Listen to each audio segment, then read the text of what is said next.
Greetings, my name is Monty Martin. And I'm Callie McLaughlin. And we are the Dungeon Dudes. Welcome to our channel where we cover everything D&D, including advice for players and guides for GMs. We upload new videos on Tuesdays and Thursdays, so please subscribe to our channel so that you never miss an episode. Today, we are discussing how to homebrew sentient magic items for your games of Dungeons & Dragons. We all love fantasy depictions of talking swords, spellbooks, and wizards' hats. They are weapons that our heroes can wield, but also that they can engage with, and this can be a really fun trope to bring into your D&D games. A sentient magic item is a bit of a blend between a piece of equipment or treasure that your player characters can use, and they'll keep it on their character sheets, but it's also an NPC that you get to play as a dungeon master. This produces a really interesting interplay, and in this video we want to encourage you to create a homebrew magic item for your next campaign, because not only are they a lot of fun and they create tons of memorable moments,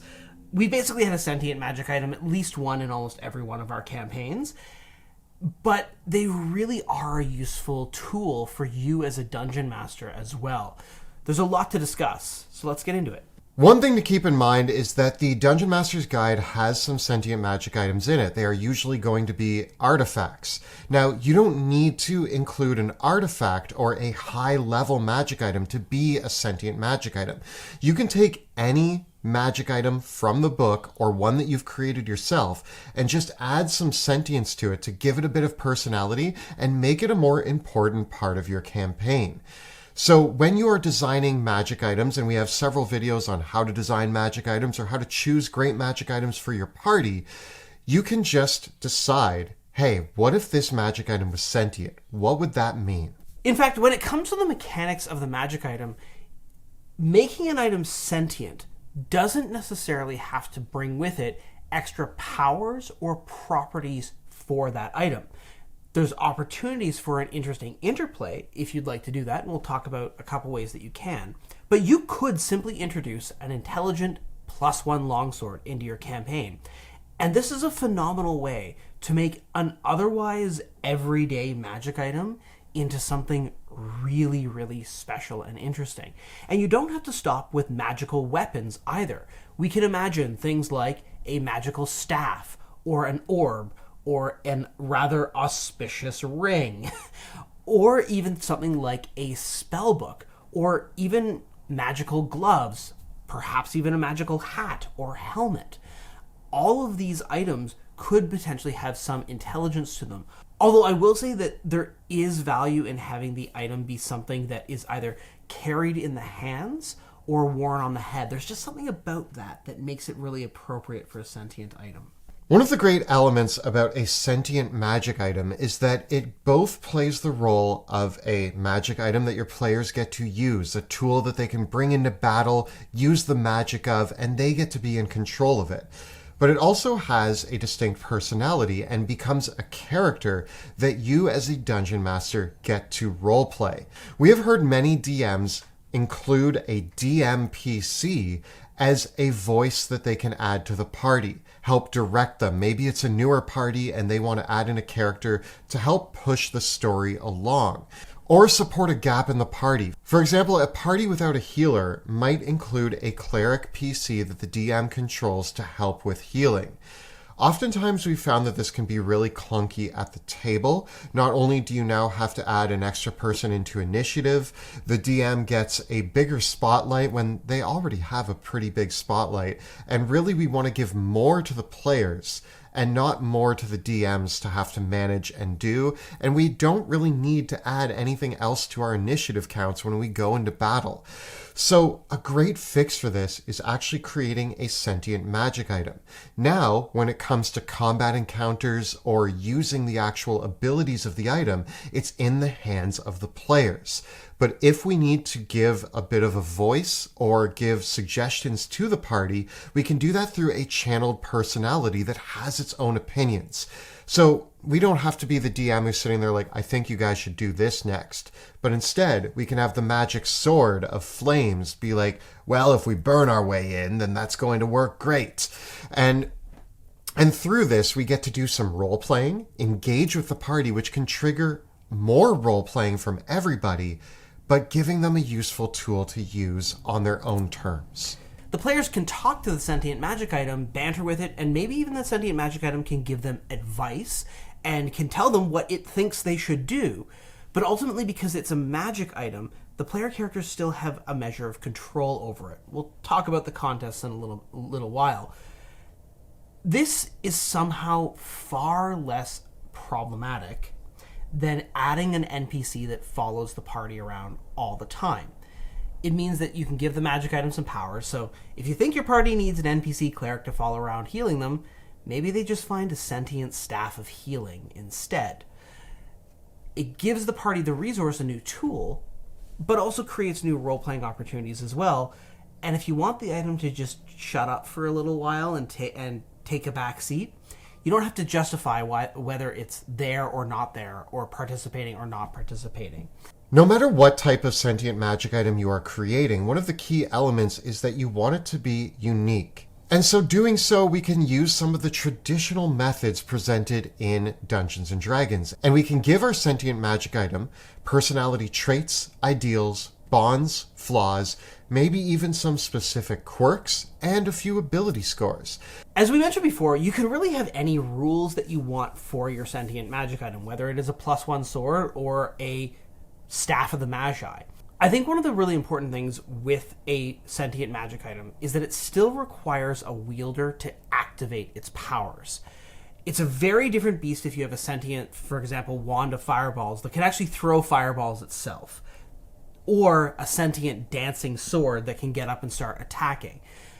So for these purposes, I like to kind of start off with a magic item that is going to require a user to actually activate its powers or use its purposes. It still has its own will, it still has its own personality, and so we're going to give it an intelligence, wisdom, and charisma score. We're going to decide if it can see or hear, and I think a huge decision is actually deciding whether it talks audibly or communicates telepathically with people near it or with just its wielder, because that's really going to define the interplay between who gets to interact with the item and who doesn't. You may even give your sentient magic item proficiency in some specific skills. Perhaps it's proficient in history. It's a sword that's been around for years and traveled to many lands with many great warriors.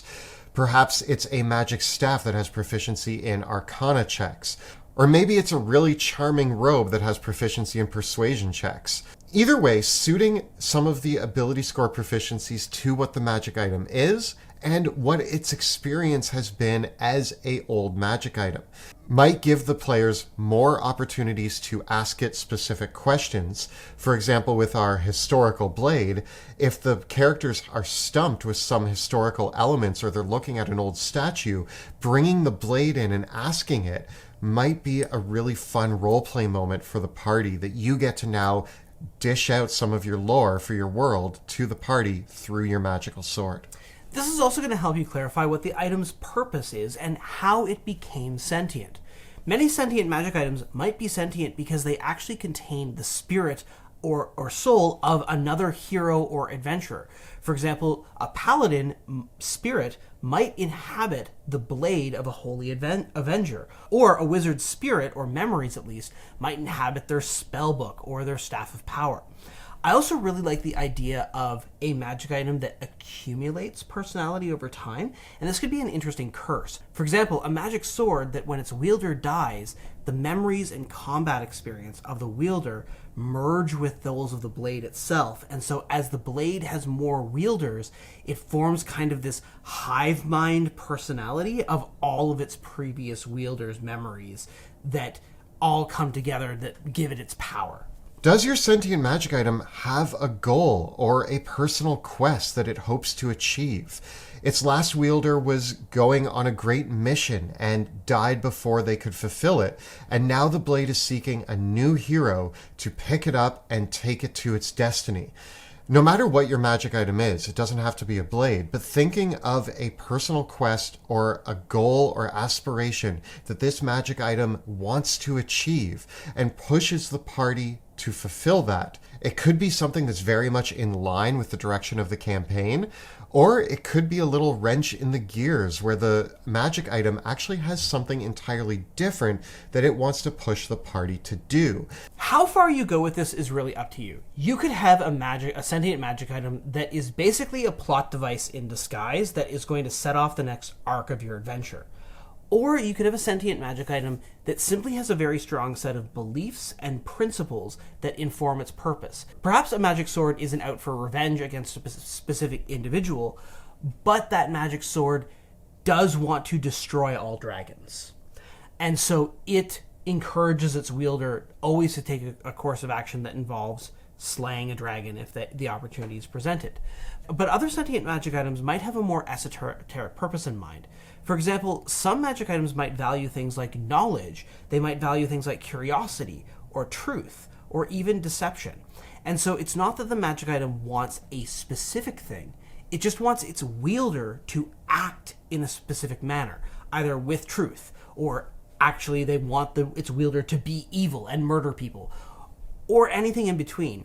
I do find that it's worth avoiding the extremes, though. A sentient magic item that simply wants its wielder to kill indiscriminately might not be as interesting as a sentient magic item that simply wants its wielder to collect flowers or to read every book they come across.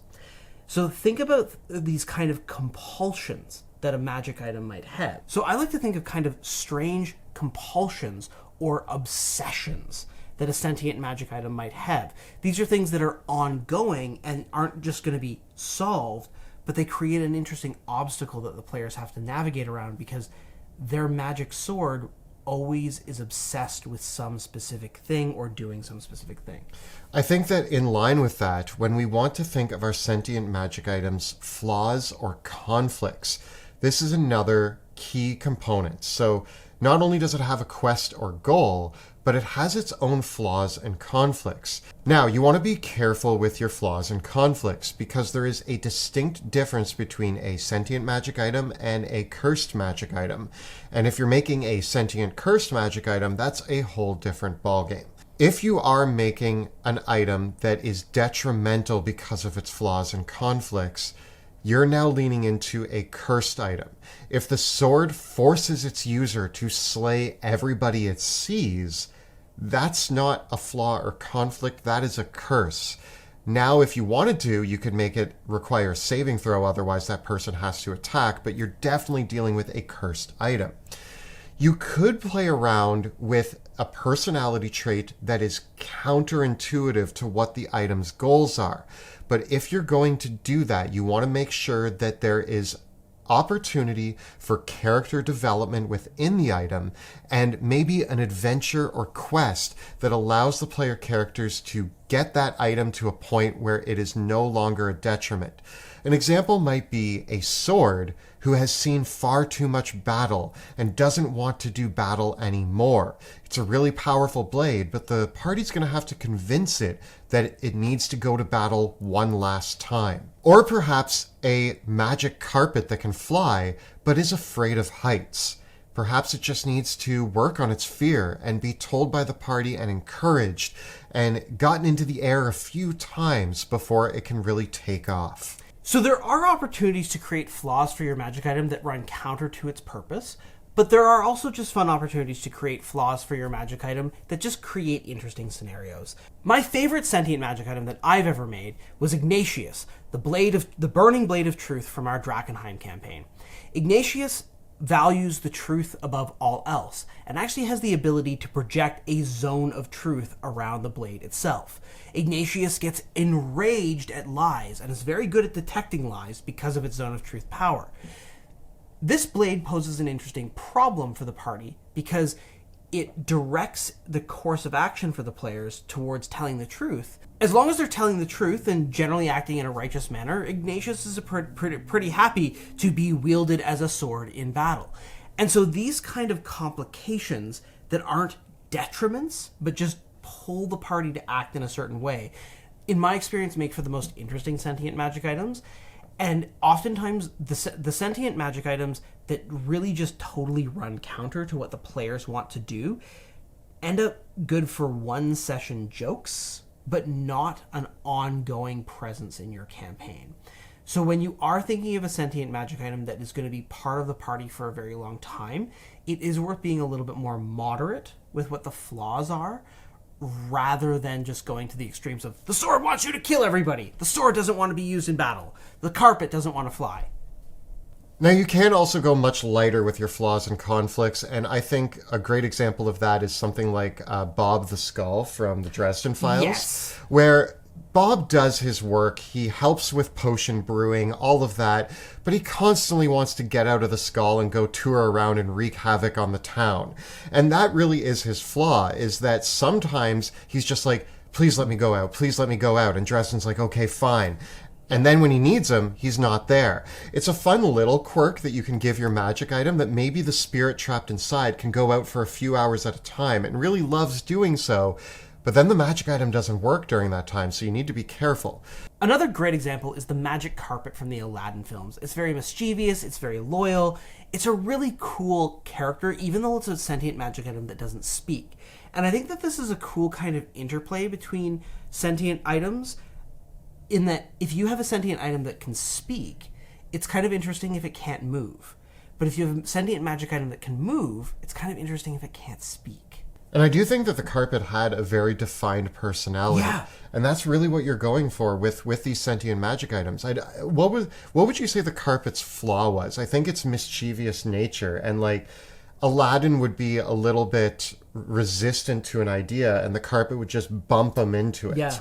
And that's really all you really need for a conflict or flaw, is just the nudging in the right direction. It could also be a lot like Stephen Strange's Cloak of Levitation. That's another example of an item that doesn't talk, but is clearly sentient in some way, and I think that that's a great way to do an article of clothing. Another Disney movie example that is just kind of fun to look at are films like Bedknobs and Broomsticks and Mary Poppins, because these ideas of items coming to life and having personalities are really present in there and can kind of bring in the more comedic elements that I think sentient items are really good for as well. They are good for some comedy, but you just have to be careful with how you introduce them into your party, because you don't want them to be such an obstacle that your players are like, I think it's better if we just get rid of this thing.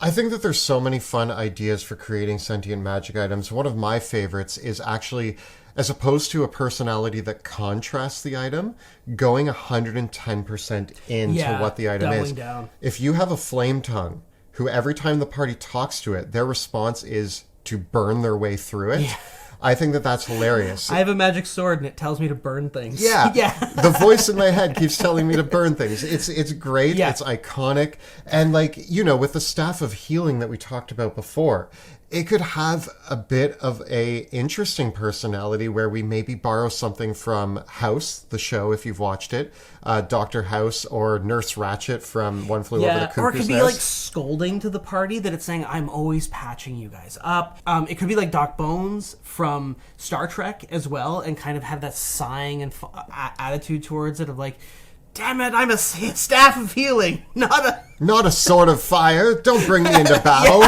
Yeah, they're like, you could have such fun even borrowing your favorite comedic characters who represent what that magic item might is a great way to add sentience. And we say this a lot, that you should steal as much as you can, and in your home games, I think it's actually even more on point to take an iconic character and just do your best impersonation of it as a magic item. It's so fun. One kind of careful mechanical thing that we touched on a bit earlier that I think is worth coming back to is deciding when the magic item takes control and when the magic item can actually use its own powers.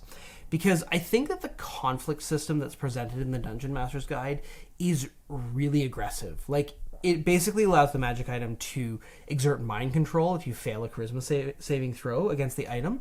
And I've found that I've never needed to use that extreme of a solution. I really like arguing with the item, but not necessarily trying to like possess the wielder or user.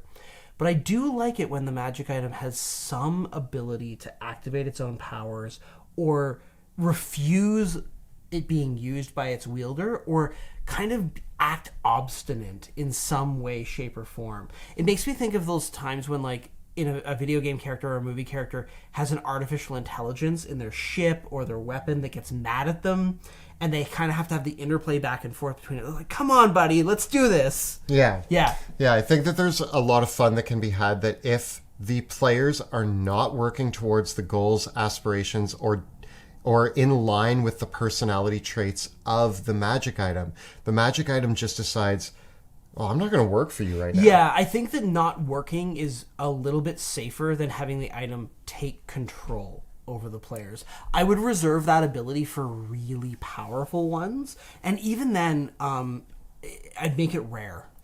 And I do think that while we're talking about all of this, it should be mentioned that the Dungeon Master's Guide has a great section on building sentient magic items.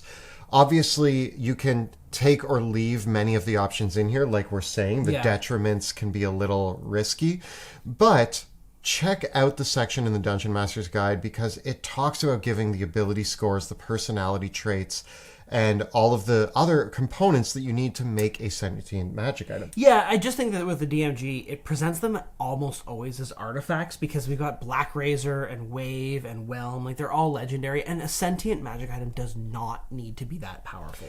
I think that sometimes the best sentient magic item is the most mundane item. I imagine giving my players a sentient drift globe. And that is, if you've played Destiny, the video game, you probably know exactly where I'm going with this, but having a little floating orb next to you that just has a voice and can like, tell you things or move around and light up objects. There's a magic item that's appeared in a couple of the D&D books, the adventures, called the Professor Orb, and they're presented as a somewhat intelligent magic item that can be a kind of repository of lore or advice for the party, and I really like those ideas. And again, it comes back to that idea that we talked about at the start, is that a sentient magic item is a great way to introduce a capability that your party doesn't have without necessarily giving them a DMPC to follow along or a PC follower. So you could have a sentient spell book that can cast certain divination spells for the players, but they got to negotiate with it. You could have that rod of resurrection that can raise them from the dead, but they got to be on its good. They got to be on its good side to make that work. Or again, you could have even a magical ship that can teleport, but you have to keep the ship happy.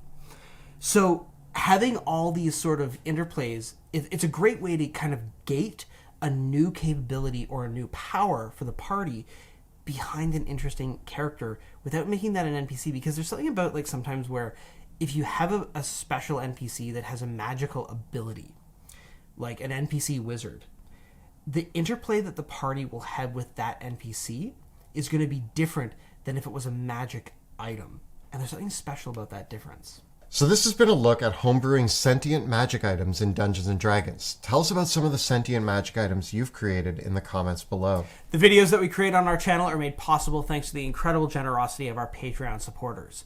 If you enjoy the work that we do here on YouTube and elsewhere, please consider joining our community, chatting with us on our Patreon-only Discord. Follow the links in the description below to find out how. And if you want to see gameplay with a talking magic sword, check out our live play The Fate of Drakenheim, which airs Tuesday evenings on Twitch. You can find all the previous episodes right up over here. And we have plenty more videos with great advice for DMs right up over here. Please subscribe to our channel so that you never miss an episode. Thanks so much for watching. We'll see you next time in the dungeon.